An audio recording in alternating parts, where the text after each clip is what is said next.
To surrender to the creative void is to be penetrated by life itself. Welcome to the Stripped Podcast. This is your host, Allison Lassard. Let's get into it.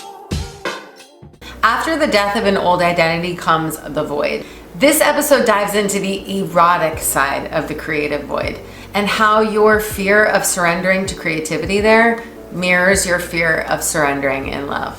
Most people hate the void because it demands the same thing that real intimacy does, surrendering in the face of the unknown, and that's terrifying. The mind wants a plan, the ego wants control, but the void wants your devotion. Okay, the first point I want to make in this episode is control kills chemistry. The tighter that you cling, the faster the magic dies, right? So last week I talked about an identity death and what happens when this old you needs to have the funeral and bury it. You know what I mean? It's time to let it go. But when this void presents itself after an ending, most people freak out and they start scrambling to try to figure out how they're going to get through it as fast as possible.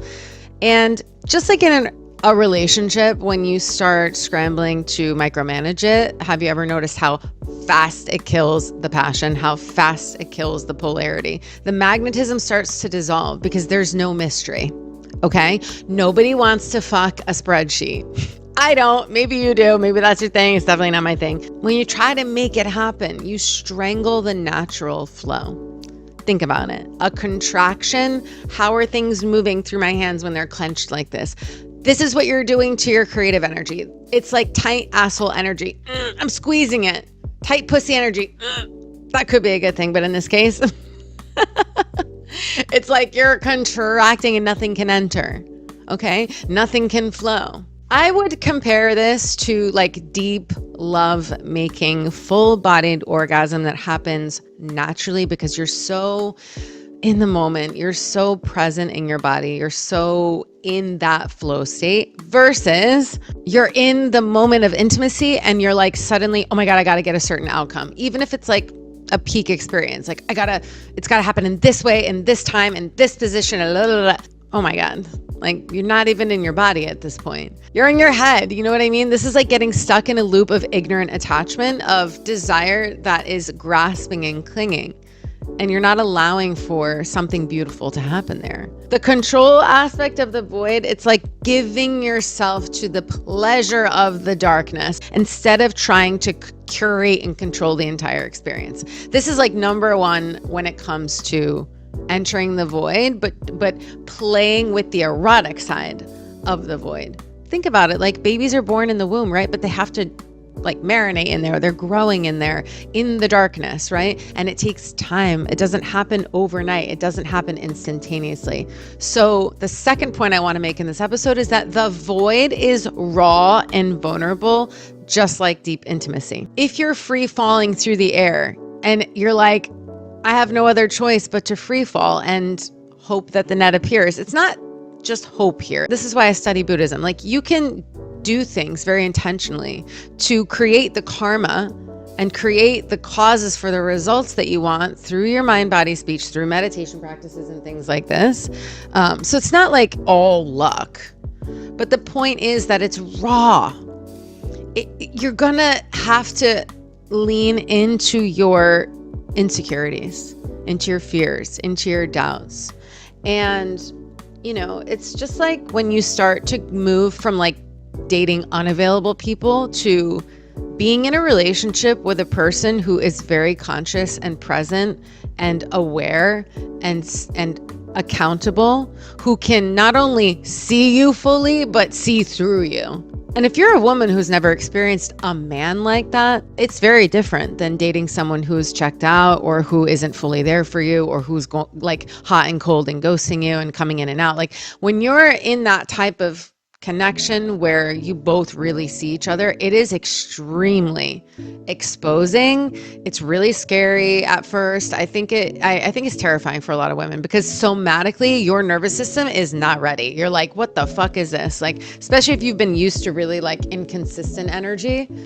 And maybe this plays out in your creativity or in your business too, where it's like really unstable. It's all over the place. It's up, it's down, or it's very dry and predictable. You don't allow there to be room for unpredictability or magic. And so everything is on the spreadsheet, planned at this time and this way. Again, I always say, like, can you imagine somebody's like, all right, we're going to put our whole sex life into the Excel spreadsheet. And this is what we're going to do. It's going to be 60 seconds here. And then you're going to turn around this way. And then you're going to move this way. And then breathe like this. And then look at me. You know what I'm saying? Not sexy. So when somebody can truly see you and you're being that raw and vulnerable and in a relationship, for example, sometimes you feel like you're going to shrivel up and die. You feel so like out in the open, naked and afraid. My girlfriend, who is also an artist, we were talking about this week, and that's what sparked this episode.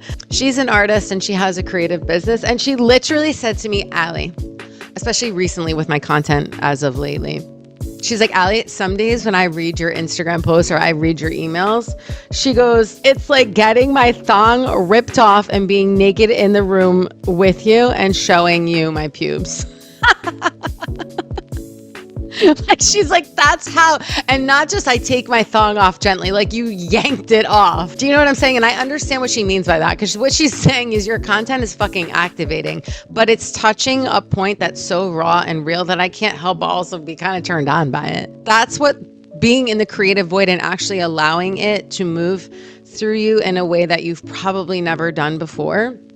You know, and that's why I was talking to this girlfriend about it, because her struggle has been really leaning into her erotic edge in her content. And that's where she, like, behind the scenes, that is who she is. Like, she truly is this person. But when it comes to doing it in public, like for the brand, and it's in like, oh, my family's going to see this, my brothers and sisters or whatever, my people are going to judge me, people from primary school or whatever are going to see that, like, who the fuck am I? Like, I feel like an imposter, et cetera, et cetera. You know what I mean? But like behind the scenes, this woman is so incredible, magical, and it's just her true nature.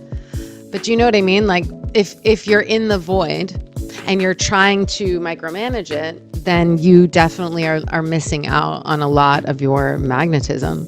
So number 3, that brings me to this point. If you can't surrender, for example, to a fully available lover who can see you, then you're not going to be able to surrender in the creative void either. It's really one and the same, you guys. Why? I'm going to use an example here. And again, this relates to the friend that sparked this combo. For example, with creative alpha females who are hyper independent, hyper perfectionist, hyper ambitious, overachieving, approval seeking, and also on a spiritual path, and also probably like on a conscious relationship path, because this is all interwoven in my world. These women struggle the most with the void and the erotic because they use their intellect and their logic to bypass the messy, raw, flawed vulnerability of real intimacy. These women tend to avoid the process of like genuine sensual embodiment and erotic embodiment in favor of intellectualizing things, because your authentic creative expression is just like your authentic sensual expression. It's not performative. If it's performative, for example, if you feel insecure about your transmissioning, you're not fully there yet, like it hasn't really landed for you in your unique way, and you tend to copy other people.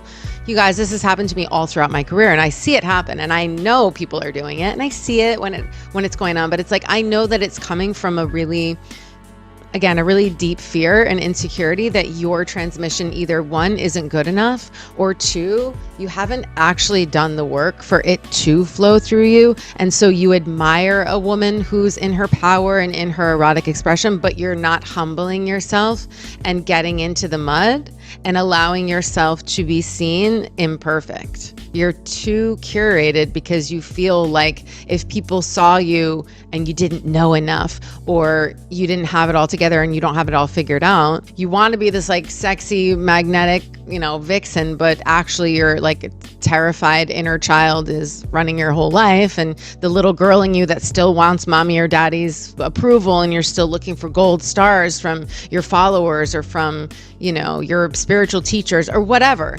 If you're out there doing copycat, plagiarizing, or being performative, like, it's okay. You know what I'm saying? No shame in your game, because honestly, we've all been in that space. I've been there too in the past. I remember those days of being like, God, I wish I could be like that woman.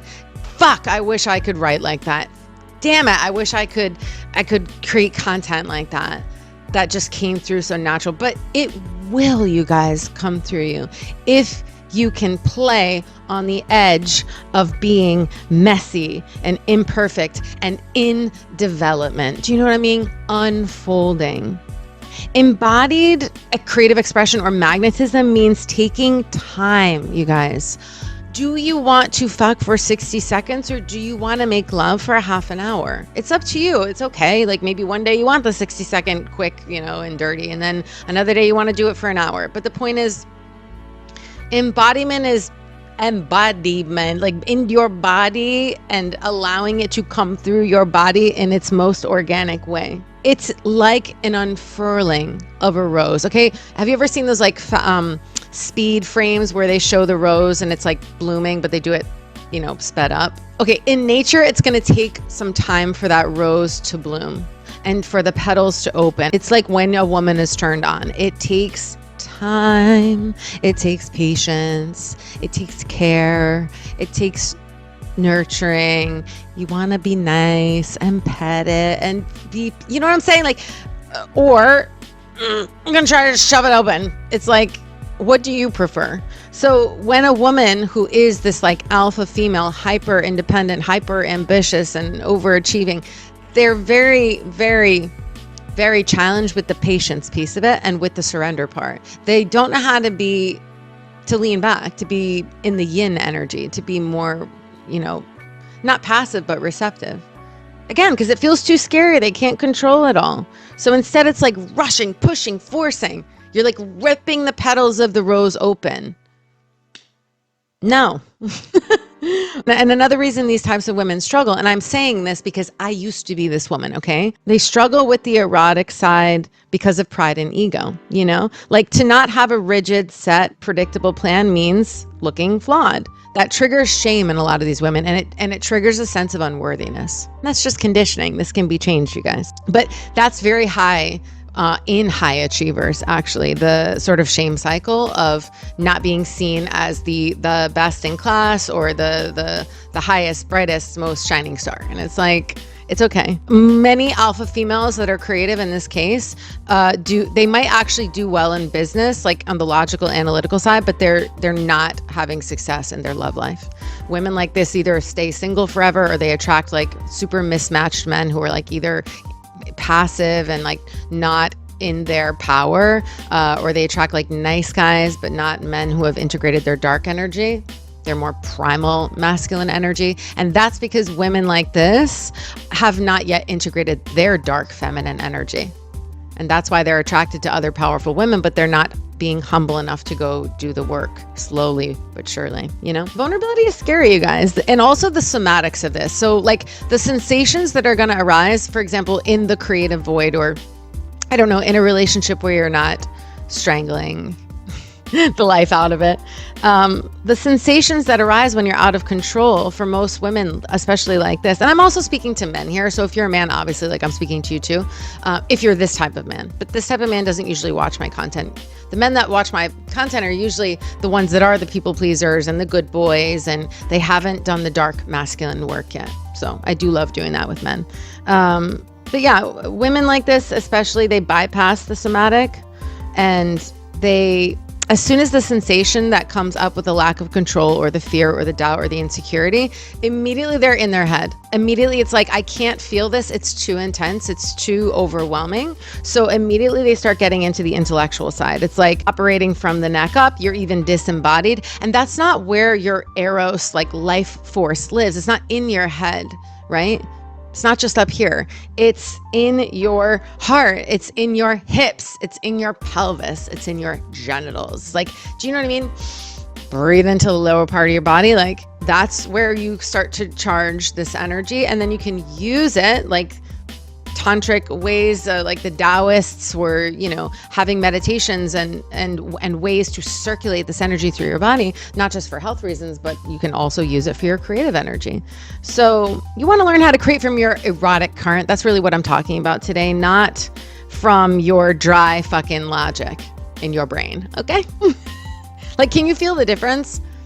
If you're creating from your pelvic area, you're creating from your pussy versus like, oh, I'm going to write a really good piece of content today. Number 4, the void tests your devotion, not your strategy, you guys. It's like foreplay. It really is. If you can treat it that way, if you can have this perspective, okay? So it stretches your capacity to be moved by the unknown instead of trying to figure it all out and have a perfect plan. Again, like I said, in Buddhism, you can use the time in the void wisely. You can learn to work smarter, not harder. You don't just have to be flailing around freaking out.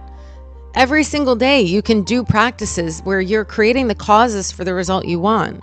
In the laws of karma, like produces like. And for any result that you get down the road, which will always be bigger because karma grows, you need a cause for it, okay? So you start working smarter. You're like, let me plant those little seeds in my mind through mind, body, speech of the things that I do want to experience after this void has sort of wrapped up and after I'm moving into my next chapter.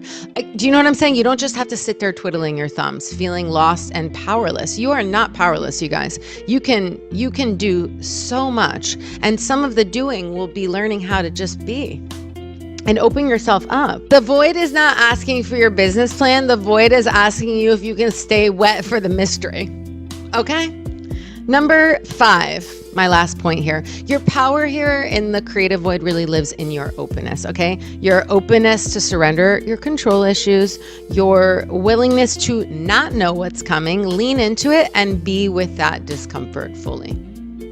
If you haven't read the book Existential Kink, by the way, it's an amazing shadow work book, and it also gets into like somatic practices to feel the energy that's like making you feel reactive right now, and then transform and alchemize that energy into pleasure. It's really incredible. It's like one of the best books I've ever read, especially about shadow work, and it's really fun. So I highly recommend that, by the way, if you're dabbling in this and you've never read it before. It's a book I use with my clients a lot.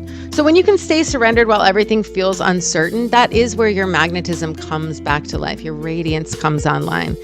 And that's when your own unique erotic pulse can flow through you. That's where your best content comes from, you guys. It's where your best work comes from. It's like where your most powerful transmissions come from your unique current, not from you trying to copy someone else's or from you trying to bypass it completely and just do this in a logical way. You can do it in just a logical, practical, very dry way, but it's not fun. It doesn't really feel good. And personally, I don't work that way. That does not resonate to me. I would rather poke my eyes out with sharp blades.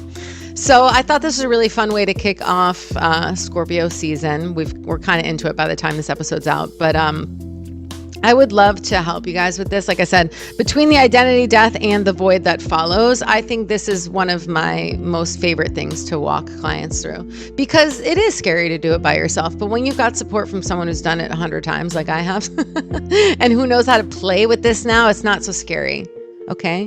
And when it is, you can learn how to lean into the humor and make it more pleasurable. It doesn't have to be a miserable experience. It can actually be a pleasurable experience, right? So I will leave you all with that. You know, the void wants you wet and open, baby.